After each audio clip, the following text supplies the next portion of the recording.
Hi guys, today we're going to read Flora's Very Windy Day by Jeanne Birdsall.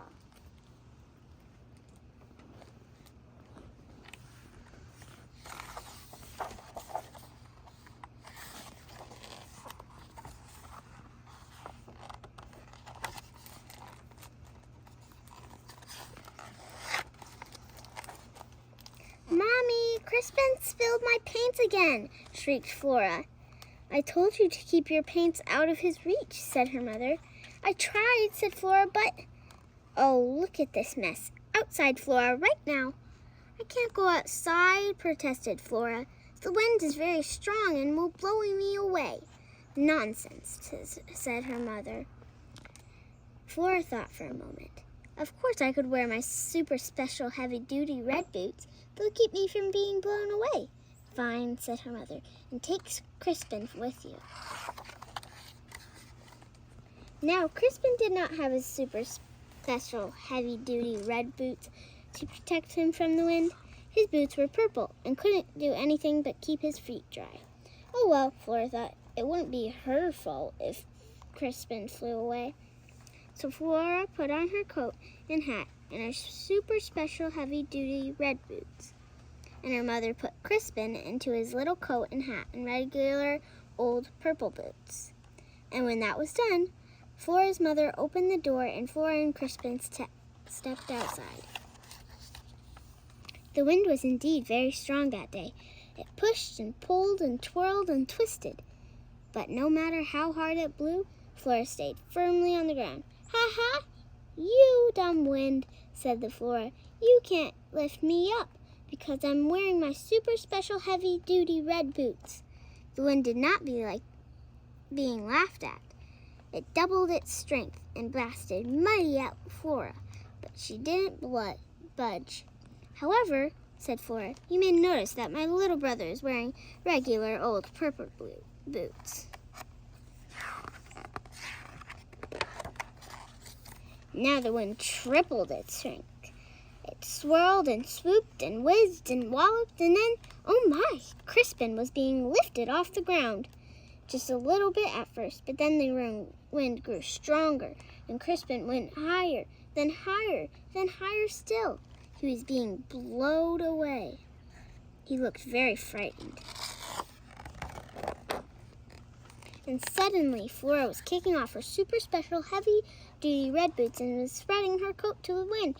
And oh my, she was sailing up towards Crispin. She grabbed his hand and closed her eyes and wished she were anywhere else in the world. But soon Flora realized being blown by the wind was comfortable, like riding along on a squishy flying chair. She decided to open her eyes. Just then they came upon a dragonfly. "Will you give me that little boy?" said the dragonfly. "He could polish my wings." "Silly dragonfly," scolded Flora.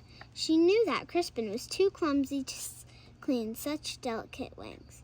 "He's my brother, and I'm taking him home, if the wind lets you," said the dragonfly.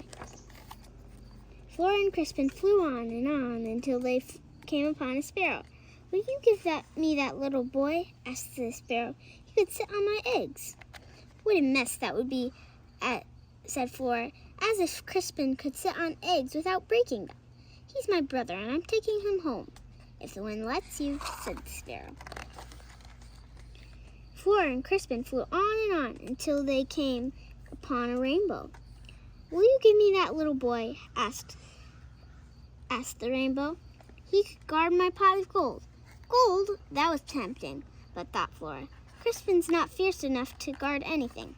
"No, he's my brother, and I'm taking him home, if the wind lets you," said the rainbow. Flora and Crispin flew on until they came upon a cloud. "Will you give me that little boy?" asked the cloud. "He would squeeze out my raindrops." Flora thought that squeezing out raindrops sounded like fun, but Crispin would surely catch a cold, and then who would help him with his nose? "No, I won't give him to you. He's my brother, and I'm taking him home, if the wind lets you," said the cloud. Flora and Crispin flew on until they came upon an eagle. Will you give me that little boy? Asked the eagle. He could sharpen my talons. You can't fool me, Flora said. She saw the hungry look in the eagle's eye. He's my brother, and I'm taking him home. If the wind lets you, said the eagle. Flora and Crispin flew on until they came upon the man in the moon. Will you give me that little boy? Asked the man in the moon. It's lonely up here, and he could keep me company. The man in the moon had a kind face, and he did look awfully lonely. But there were no chocolate chip cookies on the moon, and Crispin was so fond of chocolate chip cookies.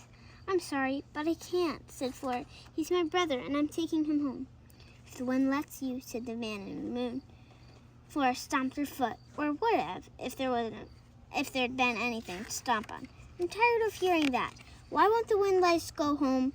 You should ask him, answered the man in the moon. Flora hadn't thought of that. Oh, wind, will you let us go home?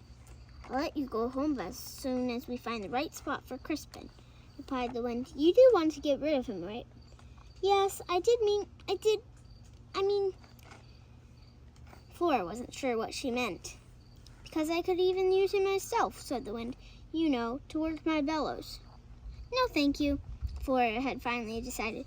I should take him home. My mother really wouldn't like it if I lost him. If that's what you really want, said the wind. Yes, please, said Flora. So the wind turned Flora and Crispin around and blew them home. Flora put on her super special heavy-duty red boots back on and straightened Crispin's hat and brushed a shred of rainbow from his coat. She rang the doorbell and her mother opened the door. I decided to bring Crispin back, Flora told her. From where? Said the mom. From the moon, said Flora. Nonsense, said her mother. Now come inside. I've made chocolate chip cookies.